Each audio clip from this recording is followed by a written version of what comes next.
haskakawa suna mai waka tare da Ifson a fannin waka ba ma gazawa. Komai na rayuwa yana wucewa gashi a yanzu muna haskakawa suna mai waka tare da Ifson a fannin waka ba ma gazawa. Lallai ba ma gazawa. Kullum idan za na fara zance kai ne a farko ai sarkin kyauta kai ne kake bani kai daɗi. Sai kai nan kata gane ka Ifson abokina.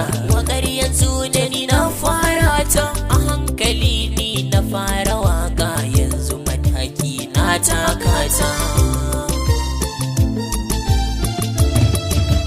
Komai kake yi ka ƙara juriya domin wata rana za ka ci moriya. Su makiya kyale su da hauka domin wata rana za ka yi dariya. A nan gurin tsaya da wake domin masoya na sun yi yake.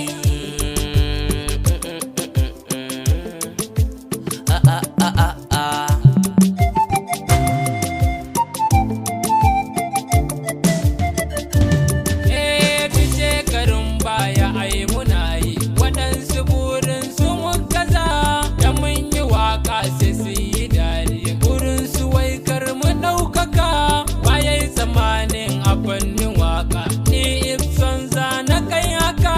Buga na komai yana wucewa akan hakan za mu haskaka.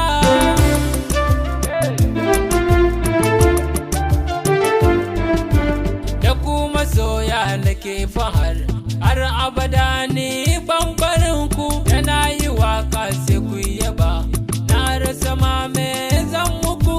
Da ni da kusan ba rabewa waka ta gashi na muku.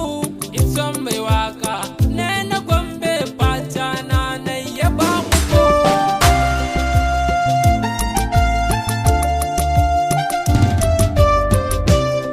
Tunane da Ifson Lallai tunane da Ifson.